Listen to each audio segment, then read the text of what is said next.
Hello everyone, स्वागत है आप सभी का डेल्टा फोर इंस्टीट्यूशन के यूट्यूब प्लेटफॉर्म पे। और आज हम बात करने वाले हैं बहुत ही चर्चित टॉपिक जो इस समय पूरे भारत में चल रहा है कि is social media ban in India, कि क्या सोशल मीडिया को इंडिया में बैन कर दिया जाएगा। एक रात को खबर आती है कि आज रात के 12 बजे के बाद, प्रधानमंत्री जी हर बार ऐसा ही करते हैं, खबर आती है कि 12 बजे के बाद से सोशल मीडिया, जितनी भी सोशल मीडिया साइट्स हैं उन सभी को बंद कर दिया जाएगा। चाहे वो व्हाट्सएप हो, चाहे ट्विटर हो, चाहे इंस्टाग्राम हो, इन सभी प्लेटफॉर्म्स को क्या कर दिया जाएगा, बंद कर दिया जाएगा। लोगों के रातों की नींद हराम हो गई। बहुत पूरा भारत, मतलब कुछ लोग क्या पूरा भारत रात भर 12 बजे तक यह चेक कर रहा था कि कहीं उनका व्हाट्सएप चलना तो बंद नहीं हो गया है। इंस्टाग्राम पे भाई लाखों सब्सक्राइबर, हज़ारों सब्सक्राइबर हैं बहुत सारे लोगों, कहीं ऐसा ना हो पूरा ब्लैंक हो जाए। तो पूरी दुविधा में लोग पूरी रात भर जागे, इवन रात के 2-2 बजे तक जाग के उन्होंने ये चेक किया है कि कहीं ऐसा तो नहीं उनका सोशल अकाउंट बंद हो गया है। बहुत सारे लोगों ने पहली बार अपने फ्रेंड सर्किल में या जो लोग उनसे जुड़े थे उनको अपना कॉन्टैक्ट नंबर शेयर किया है। तो ये मतलब रातों रात एक बहुत बड़ा हॉट टॉपिक बन गया और इसमें बहुत ज़्यादा ट्रेंडिंग में आ गया था कि सोशल मीडिया क्या 12 बजे के बाद बंद हो जाएगा। ऐसा क्यों हुआ, इसका रीज़न क्या था, इस टॉपिक पे हम बात करेंगे क्योंकि वो इस साल की शायद सबसे हाईलाइटेड खबर हो सकती है। और हम इसके जो मेन इश्यूज हैं उसको समझेंगे कि ऐसा गवर्नमेंट ने क्यों किया या ये सब चीज़ें ट्रेंडिंग में रातों रात कैसे आ गई। तो देखिए स्टूडेंट्स, इश्यू क्या था कि government give several guidelines, government ने कुछ गाइडलाइंस दी हैं सारे सोशल मीडिया प्लेटफॉर्म्स को, जिनमें गवर्नमेंट के द्वारा बताया गया है, कुछ नॉर्म्स बताए गए हैं जिसको कि उनको फॉलो करना था। और ये जो गाइडलाइंस हैं वो आपका 25 Feb 2021 को दे दिया गया था सभी मीडिया प्लेटफॉर्म्स को कि आपके लिए ये नॉर्म्स हैं, इस नॉर्म्स को आप फुलफिल करिए, जिसमें से कि 1-2 कंपनीज को छोड़कर किसी ने भी नॉर्म्स नहीं फॉलो किया था। और ये गाइडलाइन जो है खत्म हो जाती है, डेडलाइन यानी इसकी आ जाती है 25 मई 2021 को, यानी 25 तारीख को इसकी गाइडलाइन खत्म हो जाती है। और उसी रात में ये पूरा ट्रेंडिंग में आता है कि क्या सोशल मीडिया प्लेटफॉर्म्स को आज बंद किया जा रहा है, क्योंकि गवर्नमेंट के हिसाब से जो डेडलाइन दी गई थी वो खत्म हो रही थी। अब बात करते हैं कि discussion in social media platform की, डिस्कशन क्या चल रहा है कि is India ban social media platforms. तो ये जो प्लेटफॉर्म से बैन होने की बात हो चल रही थी, तो इसमें व्हाट्सएप ने क्या किया है कि आप जानते हैं व्हाट्सएप आप जब भी लिखते हैं तो उनका अपना एक ट्रेंडिंग डायलॉग है, कांट टॉक व्हाट्सएप ओनली। तो रातों रात कहीं ना कहीं लोगों को ये सोचना पड़ा कि कांट टॉक व्हाट्सएप ओनली, इसका मतलब कि भैया देखो व्हाट्सएप से तो बात चलेगी नहीं, क्योंकि अगर व्हाट्सएप बैन हो रहा है तो एटलीस्ट नंबर तो लोगों का एक दूसरे के पास होना चाहिए। तो पूरे भारत में लोगों ने नंबर्स को एक्सचेंज करना शुरू किया रातों रात, और ख़ास तौर पर उन लोगों ने सबसे ज़्यादा नंबर एक्सचेंज किया जो मैसेज बॉक्स में ये लिखते थे कि बाबू ने खाना खाया कि नहीं। तो ये बाबू समाज को सबसे ज़्यादा प्रताड़ित करने वाली खबर जो रातों रात आई थी तो वो ये थी, इसलिए ये कुछ ज़्यादा ही ट्रेंडिंग में आया। उस पर बहुत सारे मीम्स भी बनाए गए थे। तो अब देखिए क्या है कि WhatsApp has move to the court against government, यानी इंडियन गवर्नमेंट के खिलाफ व्हाट्सएप जो है कहाँ चला गया है, ये कोर्ट में चला गया है। और व्हाट्सएप ने जो दलील दी थी कि जो ये कानून लाया जा रहा है या जिस नॉर्म्स को फॉलो करने की बात इंडियन गवर्नमेंट कह रही है, ये भारत के लोगों के संवैधानिक अधिकार जो भारत के लोगों को दिया गया है उसके खिलाफ है, उनकी प्राइवेसी के खिलाफ है, और कहीं ना कहीं उनके राइट ऑफ प्राइवेसी को खतरा होगा। क्योंकि इसमें व्हाट्सएप का जो नियम है कि एंड टू एंड इंक्रिप्शन करता है, यानी कि जो भी मैसेज कहीं से जनरेट किया गया है या कहाँ पे एंड होता है ये किसी को नहीं पता चलता है, इसमें आपकी प्राइवेसी का ख्याल रखा जाता है। बट गवर्नमेंट यहाँ पे चाहती है कि जो फर्स्ट जनरेटर, यानी कि जो पहली बार मैसेज जहाँ से जनरेट किया गया है उसके बारे में उसे पता चले, और क्या कैसे इसमें नॉर्म्स हैं, इसमें गवर्नमेंट का भी अपना एक क्राइटेरिया है कि वो ऐसा नहीं कि सभी की बातों को पब्लिकली कर देगी या प्राइवेसी सभी की हैक हो जाएगी। इसके भी कुछ नॉर्म्स हैं जो कि मैं अभी आपको आगे बताऊंगा। नेक्स्ट चीज की बात कर लेते हैं कि गाइड्स क्या थी सोशल मीडिया के लिए। तो देखिए गाइडलाइंस ये थे कि appointing a chief compliance officer, यानी कि आपको एक चीफ कॉम्प्लायंस ऑफिसर अपॉइंट करना है इंडिया में, जो कि आईटी एक्ट यानी इंफॉर्मेशन टेक्नोलॉजी एक्ट के तहत जो भी यहाँ पे रेगुलेशंस होंगे उसमें गवर्नमेंट को वो हर चीज़ की जानकारी देगा। यहाँ पे वो आईटी कंपनीज के सारे लॉज को फॉलो कराएगा। इन सभी सोशल मीडिया प्लेटफॉर्म की तरफ से एक एक ऑफिसर अपॉइंट करने के लिए कहा गया था। दूसरी चीज बोली गई थी अपॉइंटिंग है grievance officer residing in India, यानी इंडिया में एक ग्रीवियंस ऑफिसर को करने के लिए कहा गया था, जिससे कि जो ट्रोलिंग से बहुत सारे मामले आते हैं, किसी को ट्रोल कर दिया, कुछ कर दिया, उससे रिलेटेड समस्या को सुलझाने के लिए एक ग्रीवियंस ऑफिसर को अपॉइंट करना था इंडिया में। And the last is publishing a monthly कॉम्प्लेंस report, यानी कि हर मंथ के आखिरी में एक रिपोर्ट देनी थी गवर्नमेंट की, जिसमें बताया जाना था कि पूरे मंथ में कितनी कंप्लेंट्स उस सोशल मीडिया प्लेटफॉर्म के बारे में आई है, जहां पे उसको बताना था कि जो भी कंप्लेंट्स आई हैं उसमें उसने कितना सुझाव दिया या कितनी कंप्लेंट्स को उसने सॉल्व कर लिया। तो इस बारे में किया। ये 3 टर्म्स गवर्नमेंट की तरफ से आया था। अब देखिए इसमें यह था कि अभी तक जितने भी ये मीडिया प्लेटफॉर्म है, चाहे आप व्हाट्सएप, चाहे ट्विटर या फेसबुक की आप बात के लिए, इंस्टाग्राम की, इनकी भारत में कोई भी जवाबदेही नहीं है, यानी गवर्नमेंट के लिए इनकी कोई भी जवाबदेही नहीं है। इन दैट केस इनका कोई अनफेयर यूज कर लेता है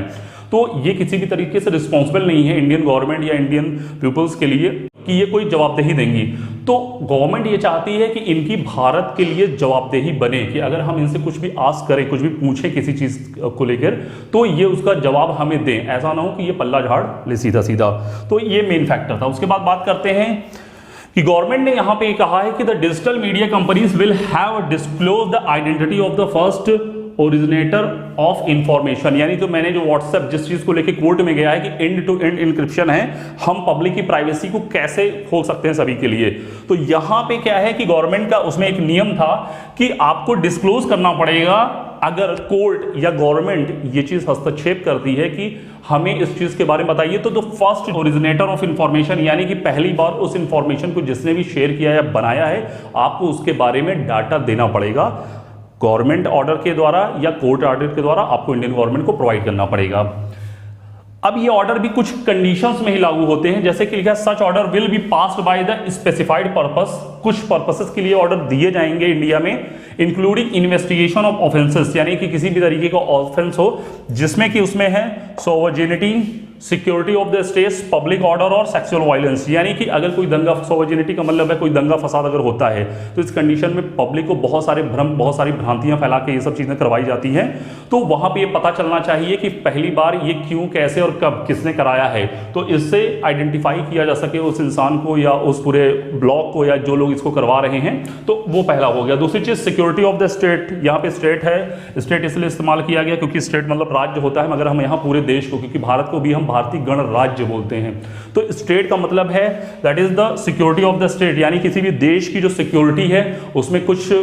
खुरापाती तत्व होते हैं, उन पे कंट्रोल करने के लिए यहाँ पे गवर्नमेंट ऐसा ऑर्डर दे सकती है जब वो किसी भी प्रकार की जानकारी मांगेगी। पब्लिक ऑर्डर और द सेक्सुअल वायलेंस, अगर सेक्सुअल वायलेंस के खिलाफ कोई भी जानकारी चाहिए या किसी को बहुत प्रताड़ित किया गया हो या कोई भी ऐसी चीज जो गलत तरीके से डाली गई किसी के खिलाफ यूज हो रही है, तो वहां पर भी साइबर सिक्योरिटी और बाकी तरीकों के थ्रू उसको निजात दिलाया जा सके उस आदमी को। तो इस वजह से गवर्नमेंट ने ये सारे एक्शन प्लान्स किए थे।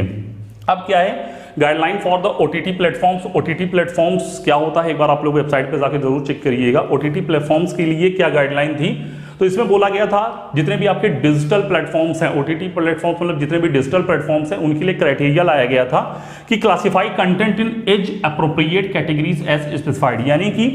अलग अलग एज ग्रुप के जो लोग हैं उनके लिए अलग अलग कंटेंट्स के, यानी जो भी आप उनको दिखाना चाहते हैं या जो आप उनको बताना चाहते हैं वो अलग अलग क्राइटेरिया में आप उनको दिखाइए और बताइए। तो आप एक स्पेसिफाइड करिए कि किस ग्रुप के बच्चों को या किस ग्रुप के अडल्ट को कौन कौन सी चीजें देखनी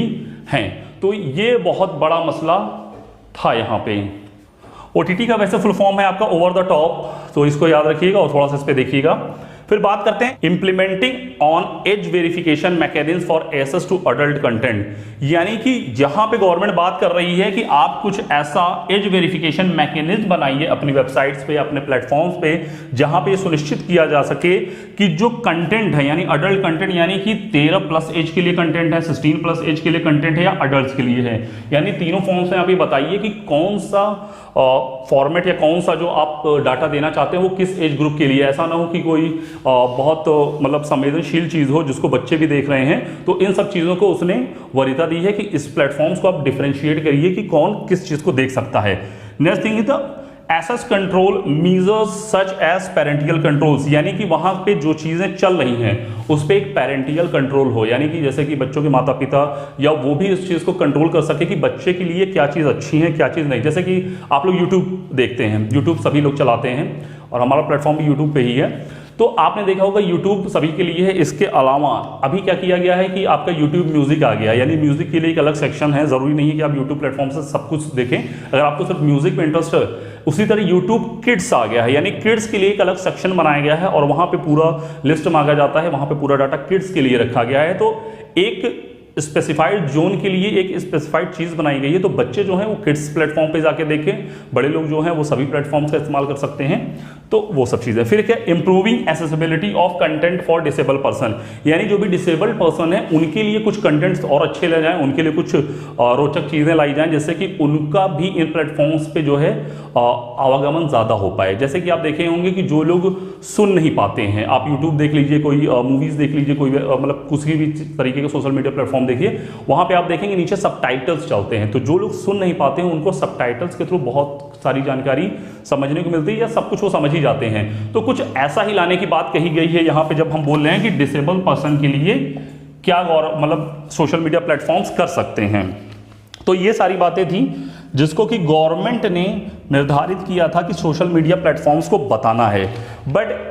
25 तारीख तक किसी भी सोशल मीडिया प्लेटफॉर्म्स में इसमें से कोई भी जानकारी नहीं दी, इसलिए रातों रात ये खबर आई कि सोशल मीडिया प्लेटफॉर्म्स रात के 12 बजे के बाद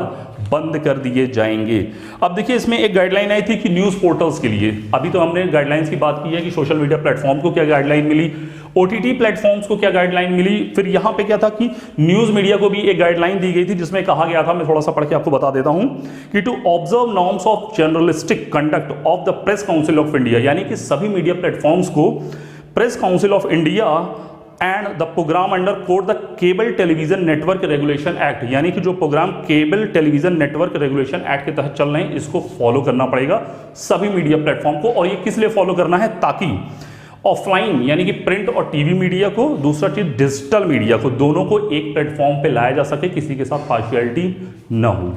और एक बात और यहां पे कही गई थी कि जितने भी मीडिया प्लेटफॉर्म हैं उनको जो है ग्रीवियंस रिड्रेस्ड ऑफिसर अपॉइंट करना है इंडिया के अंदर, जो कि हर 15 दिन में जो भी रिपोर्ट उनकी तैयार होती है उसको गवर्नमेंट के साथ साझा करेगा, और उस पर जो है गवर्नमेंट और वो बैठ के बातचीत करेंगे कि क्या कैसा चल रहा है सब कुछ बारे में। यहां पे गवर्नमेंट ने एक चीज और कही कि establishment of a self regulating body, यानी गवर्नमेंट अब जो है मीडिया प्लेटफॉर्म्स की रेगुलेट नहीं करेगी, यानी मीडिया प्लेटफॉर्म्स को खुद के लिए ही एक सेल्फ रेगुलेटिंग बॉडी बनानी पड़ेगी। और उसके लिए उसने कुछ चीजें बताई थी कि उस बॉडी का जो अध्यक्ष होगा या जो हेड करेगा वो कोई भी रिटायर्ड सुप्रीम कोर्ट का जज हो सकता है, या